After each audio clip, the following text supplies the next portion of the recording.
Introdução à Neurociência. Aula 19. Quando a máquina sofre. Bases neurobiológicas dos transtornos. Em nossa busca profunda por compreender a neurociência baseada no livro 100 bilhões de neurônios, do Roberto Lente, contemplamos a glória do cérebro humano. Vimos como a máquina funciona em sua mais perfeita harmonia. A memória que guarda os nossos amores, o córtex pré-frontal que planeja o nosso futuro, a linguagem que nos conecta aos outros. Estudamos a vida em sua plenitude. Porém, como estudantes de psicologia, sabemos que a vida nem sempre é uma sinfonia perfeitamente afinada. Às vezes, o instrumento desafina. Às vezes, a tempestade chega e o maestro perde o controle. Mas o que acontece quando essa máquina tão sofisticada e complexa adoece? Sejam todos bem-vindos à nossa aula 19. Sejam bem-vindos ao canal Estudante de Psicologia. E nessa aula, vamos tocar no cerne da nossa futura profissão. Vamos estudar quando a máquina sofre, as bases neurobiológicas dos transtornos. Vamos entender, sob a luz irrefutável da neurociência, que a dor mental não é frescura. Vamos olhar para a depressão, para a ansiedade, para a esquizofrenia e para o transtorno bipolar, não apenas como descrições no DSM, mas como tempestades químicas e elétricas acontecendo dentro de um crânio. Vamos entender que o cérebro não é o único culpado pelo sofrimento, mas ele é, inegavelmente, o palco onde esse sofrimento acontece. Eu sou Jefferson Green, estudante de psicologia e o seu melhor amigo na busca pelo conhecimento profundo da ciência da psicologia em suas várias faces. Ajeite os seus fones, aumente o volume e conecte-se com a minha voz. Vamos descer agora aos porões da dor humana para acender a luz da compreensão. Quero começar a nossa aula libertando você ou seus futuros pacientes de um dos fardos mais cruéis que a nossa sociedade inventou: o fardo da culpa pela própria dor. Quantas vezes nós ouvimos, ou talvez até dissemos, frases terríveis para alguém que está no fundo do poço da depressão? Frases como: você só precisa ter mais força de vontade. Olhe para a sua vida, você tem tudo, levante-se dessa cama. Ou: isso é só uma fase, pense positivo. Dizer para uma pessoa com depressão severa para ela ter força de vontade é a mesma coisa que dizer para uma pessoa com a perna fraturada em 3 lugares para ela ter força de vontade de correr uma maratona. É uma violência que nasce da ignorância biológica. Imagine um carro de altíssimo desempenho. Um carro desenhado para viajar a grandes velocidades com um painel eletrônico complexo. Agora, imagine que por algum motivo o óleo do motor secou e as velas de ignição estão falhando. O motorista pode pisar no acelerador com toda a força de vontade do mundo. Ele pode gritar com o carro, ele pode pensar positivo. O carro não vai andar. E se ele forçar, o motor vai fundir. A depressão, a ansiedade severa, os transtornos psicóticos não são falhas de caráter. Eles são o carro com óleo baixo. Se você colocar um paciente com depressão profunda numa máquina de tomografia por emissão de pósitrons, o famoso PET scan, e pedir para ele tentar resolver um problema ou pensar em algo feliz, você não verá o cérebro dele acender com a cor quente do metabolismo ativo, como acontece num cérebro saudável. Você verá áreas inteiras, especialmente o córtex pré-frontal, mergulhadas em um azul escuro, frias, hipoativas. Faltam neurotransmissores fluindo na fenda sináptica. Falta a alegria que gera o ânimo. A máquina está sofrendo. E quando a máquina sofre, o eu sente a dor. Mas antes de mergulharmos nos transtornos específicos, precisamos equilibrar a balança. Somos estudantes de psicologia e não caímos no reducionismo biológico cego. Nós trabalhamos com um modelo biopsicossocial. O cérebro sozinho não produz um transtorno do nada. A genética que você herda dos seus pais, o fator biológico, carrega a arma.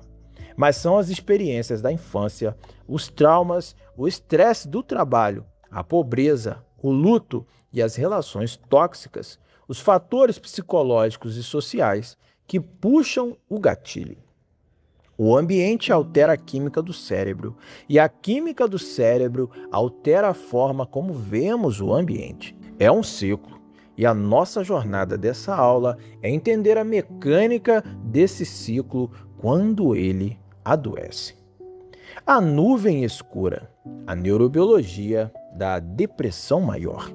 Vamos começar pelo que a Organização Mundial da Saúde chama de o mal do século, a depressão maior. Quando estudamos a depressão pela ótica de Roberto Lente e da neurofarmacologia moderna, olhamos primeiramente para a hipótese das monoaminas. As monoaminas são uma família de neurotransmissores fundamentais para o nosso humor. As três principais são a serotonina, a molécula do bem-estar e da regulação emocional, a noradrenalina, a molécula da energia e do estado de alerta, e a dopamina, a molécula do desejo e da motivação.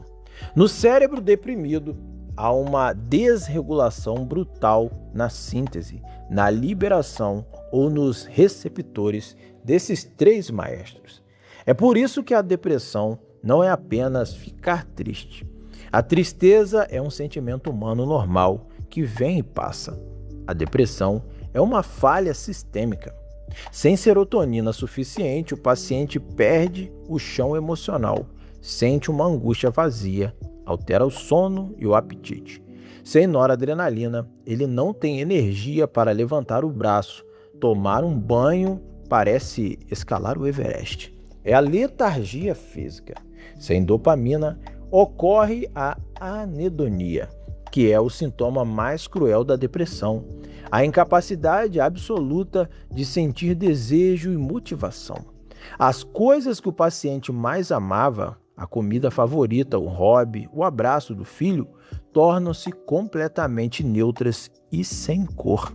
O circuito de recompensa secou. Mas a ciência avançou e hoje sabemos que a depressão não é apenas uma sopa química desregulada, ela causa danos estruturais.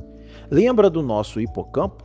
Aquele cavalo marinho arquivista responsável pelas memórias e pelo aprendizado?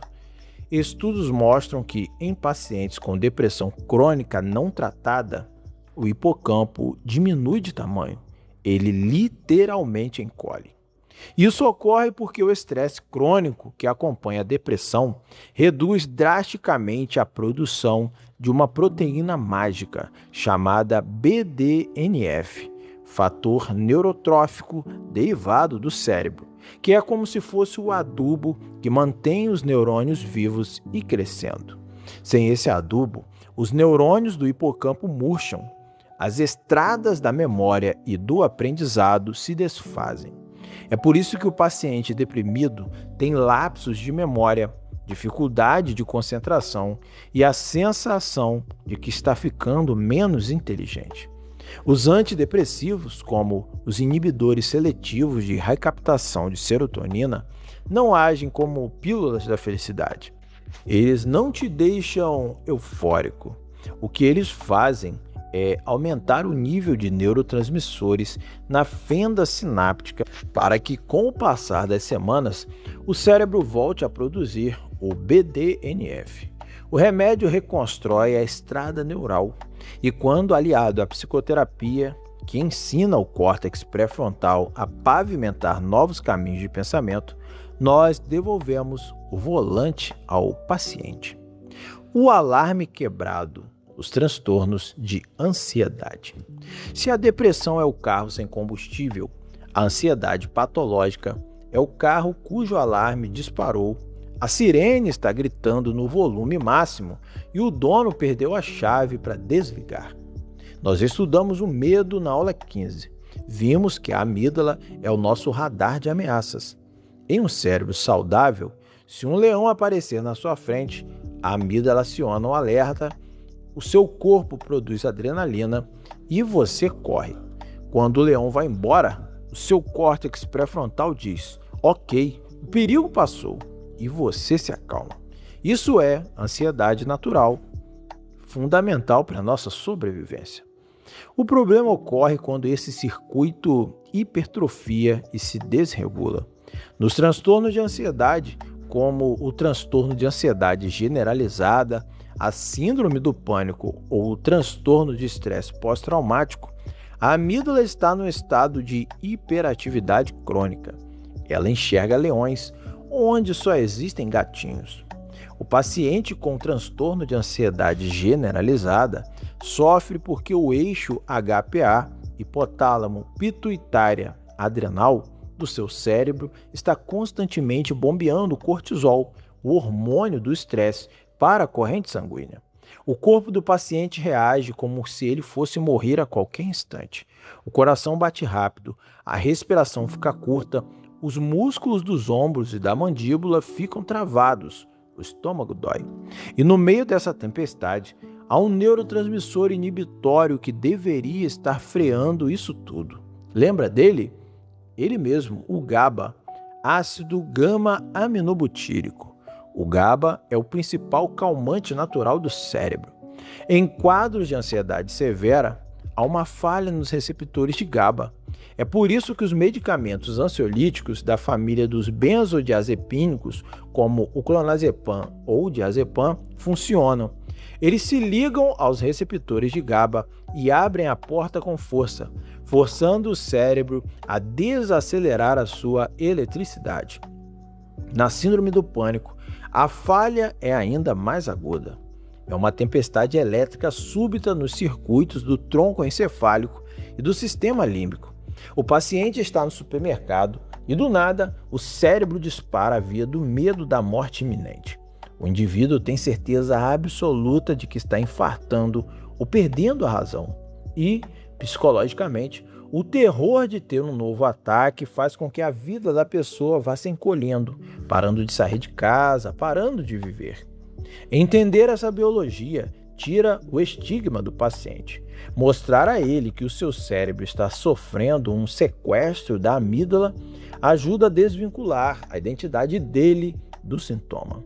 Ele não é medroso, ele está com um alarme desregulado que nós podemos consertar através da dessensibilização na terapia, quando necessário, com a medicação adequada. A mente fragmentada, a biologia da esquizofrenia.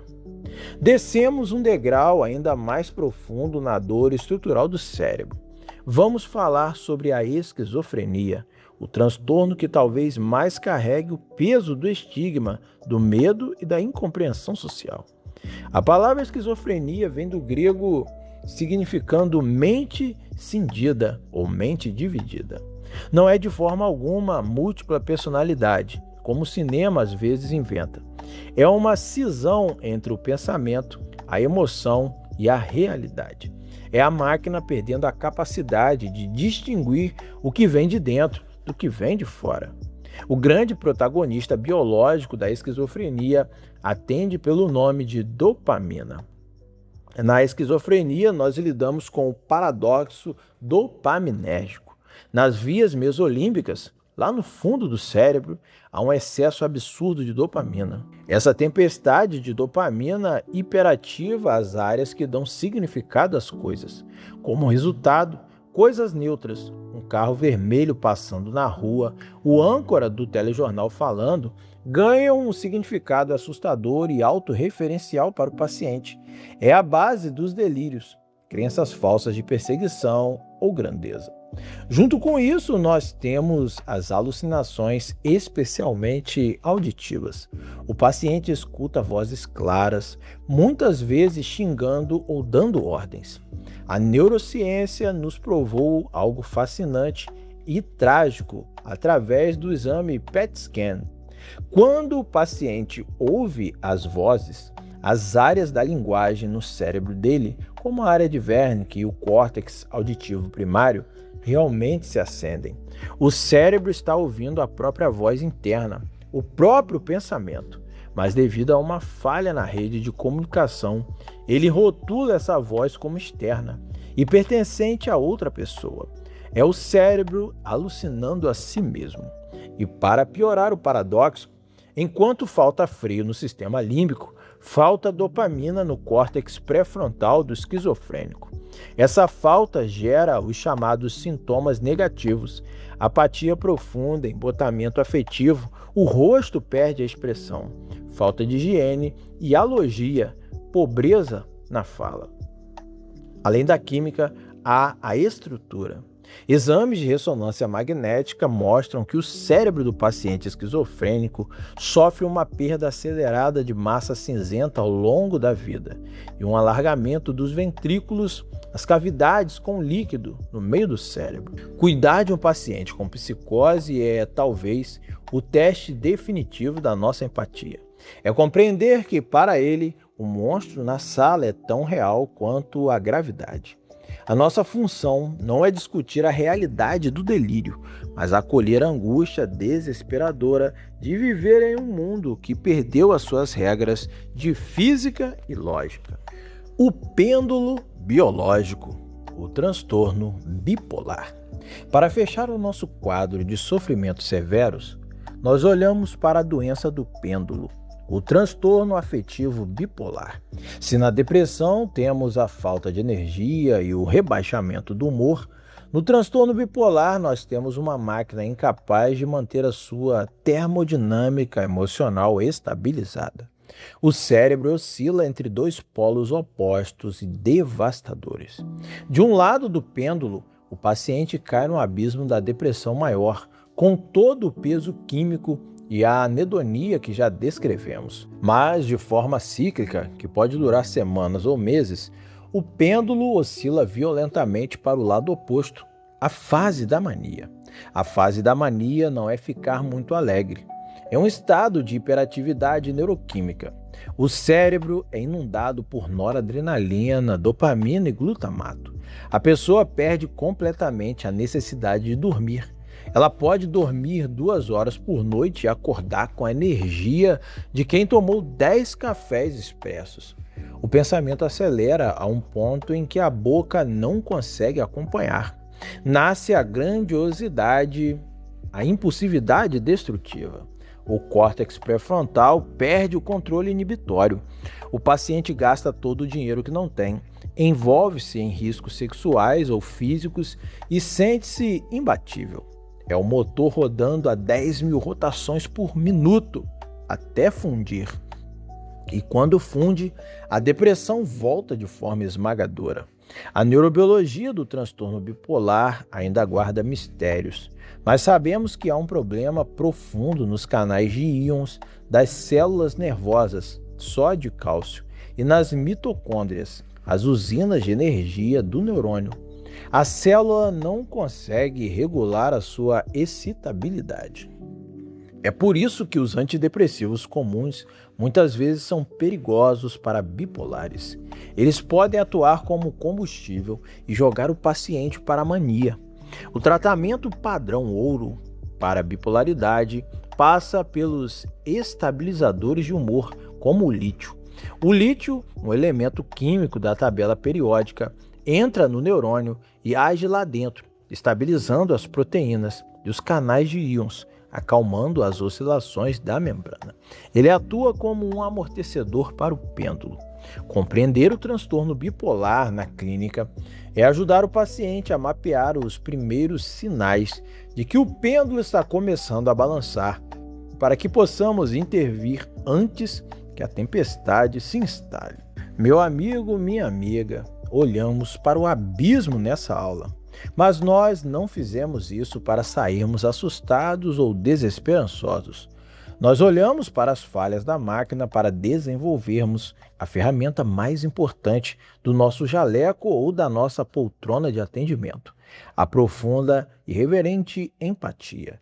Entender que a mente adoece biologicamente tira o fardo moral do paciente. A psicopatologia não é uma escolha. A psicoterapia, aliada à psiquiatria, é o grande abraço científico e humano que oferecemos para reconstruir pontes que foram desfeitas pelos traumas da vida ou pelas falhas dos genes. Nós não somos consertadores de carros, nós somos cuidadores de histórias. E conhecer a mecânica da dor nos permite respeitar ainda mais o dono dessa história. No entanto, ao longo de toda essa nossa incrível série de aulas inspirada no livro 100 bilhões de neurônios, do Roberto Lente, nós tratamos o cérebro exatamente assim, como uma máquina belíssima, úmida, elétrica e química. Falamos de íons de sódio, fendas sinápticas, vias dopaminérgicas e redes de memórias. Descrevemos a mecânica de tudo, desenhamos o mapa. Mas resta o maior mistério de todos os tempos. O grande elefante na sala que a neurociência, a filosofia e a psicologia encaram há séculos. Se o meu cérebro é apenas carne, água, proteínas, gordura e impulsos elétricos, de onde surge a sensação de ser eu? Se eu abrir a minha cabeça, não encontrarei a cor vermelha lá dentro, mas a minha mente vê a cor vermelha. Não encontrarei a minha personalidade lá dentro. Encontrarei apenas células. Como é que essa sopa química e elétrica de 1,5 kg acorda de manhã e diz: eu existo? Como a matéria se torna pensamento? Em nossa próxima aula, aula 20, vamos encarar a fronteira final da neurociência. Vamos estudar o grande mistério, consciência e o eu. Vamos discutir os estados de vigília, a teoria do espaço de trabalho global, o que é o coma, o estado vegetativo e o problema difícil da consciência. Vamos buscar a alma dentro do emaranhado de neurônios. Eu sou Jefferson Green, estudante de psicologia e o seu melhor amigo na busca pelo conhecimento profundo da ciência da psicologia em suas várias faces. E eu quero te conhecer, deixa aqui o seu comentário abaixo, suas percepções sobre essa aula, sobre essa série incrível. Curta o vídeo, se inscreva no canal e, é claro, coisa boa a gente compartilha. Envie essa aula para os seus amigos, coloca aí no grupo da faculdade, vamos multiplicar o conhecimento. Beba uma água, ajeite seus fones, estique a coluna e não vamos perder tempo, vamos para a nossa aula final dessa série de estudos de 20 aulas. Nós vamos para a aula 20 para fechar com chave de ouro, o grande mistério, consciência e o eu.